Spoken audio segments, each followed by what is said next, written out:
Hi, everyone. I'm Laura Ingraham, in tonight for Bill O'Reilly. Thanks for watching us. No time for Talking Points memo tonight, so let's get right to our top story.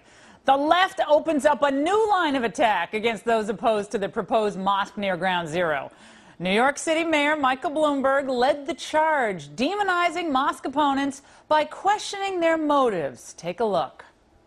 The New York Times wrote about this mosque a year ago. Laura Ingraham did a show about it, or mentioned on one of her shows, and said she was in favor of it. This mosque has been operating for over a year. There's nothing new here. The difference is we're in election season. And this whole issue, I think, will go away right after the next election. This is plain and simple people trying to stir up things to get publicity and trying to polarize people so that they can get some votes. And I don't think that most of these people who are yelling and screaming really care one way or another. The family members, they do care. And the family members that I've talked to, and I'm chairman of the board of the World Trade Center Memorial, 100% in favor of saying these people, if they want to build a mosque, can build a mosque. Joining us now, Walid Shoebat, who's the author of the book For God or for Tyranny.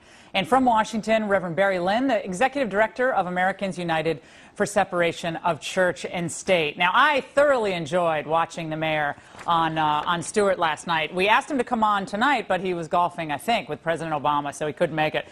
Here's what I have to say about this, Reverend Lynn. We have the father of one of our great heroes on the United 93 flight, of course, David Beamer, coming out against this mosque. Deborah Burlingame, her son, also on United 93, coming out vehemently against this mosque. People like Danny Pearl's dad against this mosque. You know, the idea that, oh, people are yelling and screaming, they don't care.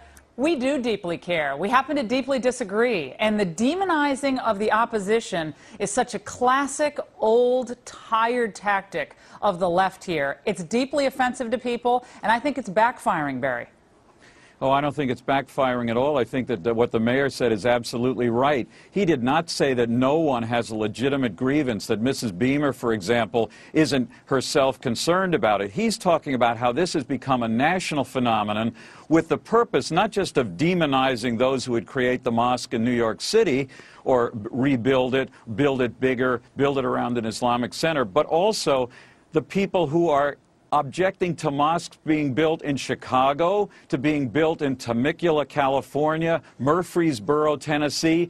There's nothing there that has anything to do with 9/11, but still, sadly, some, not most, but some Christians have decided to demonize the entire religion. So when it comes to the demonization front, I'd give the Newt Gingriches and the Sarah Palins more credit for demonization than anything that Mayor Bloomberg said. I don't know what the left would do without Palin today and Gingrich. I mean, instead of defending substantively, and Walid, you can get in on this idea, not of the right of people to build a mosque. I, along with an overwhelming majority of Americans, believe they absolutely have the constitutional right to do this. It's the propriety question. That's the issue here. And to tar everybody's, oh, you don't like Muslims, you're Islamophobic, it's so uncompelling, and it's unhelpful, and it's a non-substantive response to legitimate questions. Walid, go ahead. Well, look, I mean, Anwar Awlaki was a terrorist who condemned terrorism on NPR and PBS. Now, are we saying that Anwar Awlaki, who never committed really a terror attack, he never blew up a bomb in America, can we say that Anwar Awlaki can build a mosque on the World Trade Center? And the whole idea of saying that Faisal Abdul Rauf is peaceful is a bunch of nonsense. In fact, Americans need to start understanding what Faisal Abdul Rauf himself said right after 9/11. After 9/11, I quote him, what he said. He said, people ask me, right after the 9/11 event, why do they give names to Al-Qaeda, to Hamas, Hezbollah, and these organizations, give them Islamic names? This is his response. He says the trend towards Islamic law and justice begins with religious movements like Hamas, Hezbollah, and the Muslim Brotherhood, because secularism had failed to deliver what the Muslim wants, which is life, liberty, and the pursuit of happiness. The only law that the Muslim needs exists already in the Quran and the Hadith. Excuse me? He does not have to plead the fifth. He supported it on Al-Ghad newspaper in Jordan. The article is titled, he even wrote the article, Sharing the Essence of Our Beliefs, an Al-Ghad newspaper. Yeah. So this is in Arabic. Is this in Arabic? This is all in Arabic, Walid. Are you reading it in the original Arabic? I translated it from the Arabic to the English language.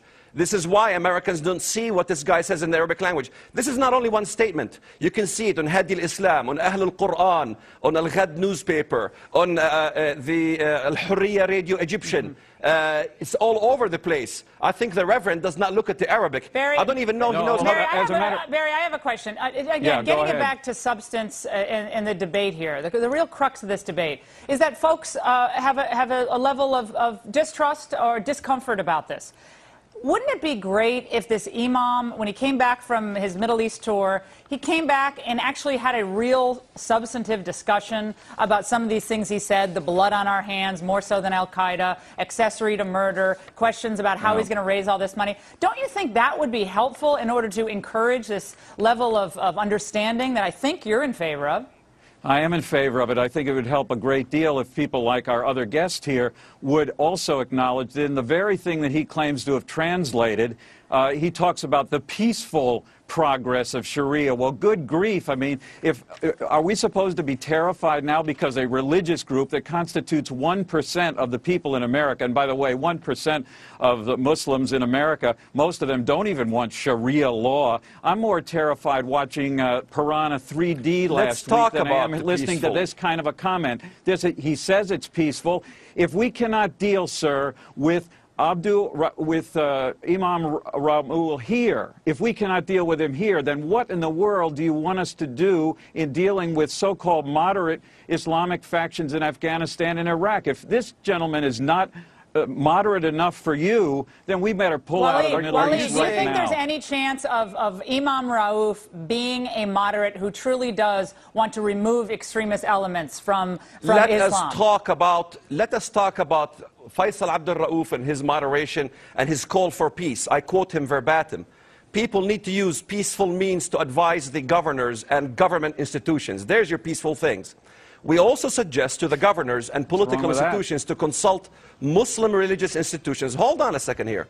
And Muslim personalities in the field to assure their decision-making to reflect the spirit of Islamic Sharia law. We collectively believe that the Islamic State was erected by the Prophet in Medina is the ideal model for an Islamic state. He wants to establish an Islamic state right from the World Trade Center. All right, no, he does not. That is a misstatement. What he is doing is he is saying, I want to be misstatement. a Is his exact quote. in the same way that every other religion tries to do that. We'll have to continue this, gentlemen. I wish we had more time. And thank you very much.